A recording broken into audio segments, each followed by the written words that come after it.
রাজধানীর সোহরাওয়ার্দী হাসপাতাল এলাকার প্রধান সড়কে দৌড়ে পালিয়ে যাচ্ছিলেন এক ব্যক্তি।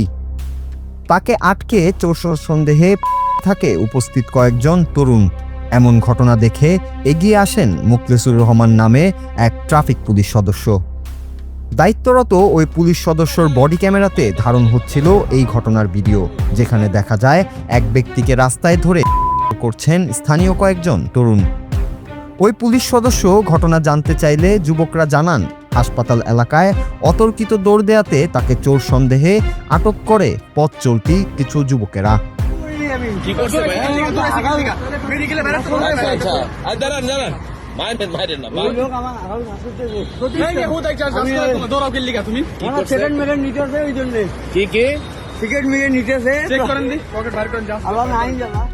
এরপর ওই পুলিশ সদস্য প্রথমে ওই ব্যক্তিকে তল্লাশি করেন।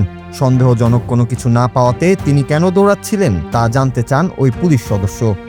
এরপর সেই ব্যক্তি জানান তিনি একজন সাধারণ রাজমিস্ত্রি এবং এর আগে তার সাথে একবার ছিনতাইয়ের ঘটনা ঘটেছিল।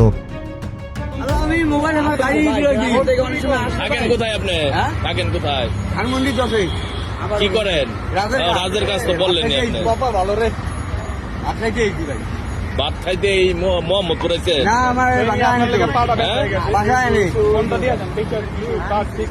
মোবাইল আপনার এটা? ওই ব্যক্তি আরো দাবি করেন, সেদিন দুপুরের খাবার খেয়ে বাসা থেকে কর্মস্থলে যাওয়ার পথে তাকে কয়েকজন ব্যক্তি পথরোধ করে। ছিনতাই আতঙ্কে তাই সে এলোপাথারি দৌড় শুরু করে, যা দেখে উপস্থিত মানুষরা ভেবেই বসেন তিনি চোর এবং ধরা পড়ার পর পালাচ্ছেন।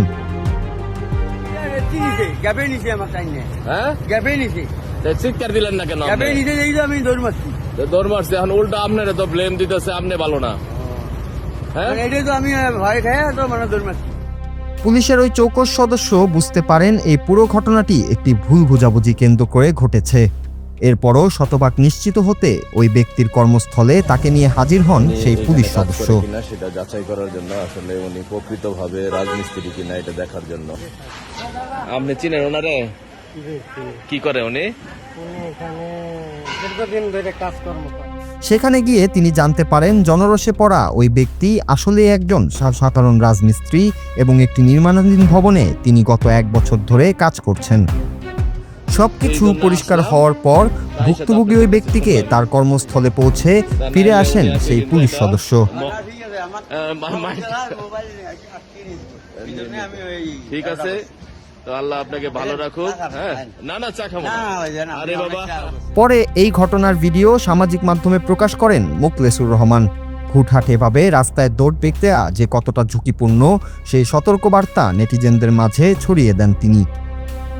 এরপরই ভিডিও দেখে এই ভুল বোঝাবুঝির ঘটনাটি আলোচনায় চলে আসে। ওই পুলিশ সদস্য তার ভিডিওতে একটি বার্তা দিয়েছেন। তার ভাষ্য, এই ধরনের পরিস্থিতিতে দৌড় কিংবা হুটহাট কোনো কাণ্ড না ঘটিয়ে ঠান্ডা মাথায় পরিস্থিতি নিয়ন্ত্রণ করতে হবে। আর যদি ছিনতাইকারীর কবলেও কেউ পড়েন, এলোপাথারি দৌড়ে পালানোর চেষ্টা না করে আশেপাশের মানুষের সাহায্য চাইতে হবে। না হলে এলোমেলো পদক্ষেপ থেকে সৃষ্ট ভুল বোঝাবুঝি আপনাকেও ফেলতে পারে বড় বিপদে। Noor Raju, Bangla TV, news desk. আপনাদের কাছে শুনলাম, তা না হলে উনি আছে কিন্তু এটা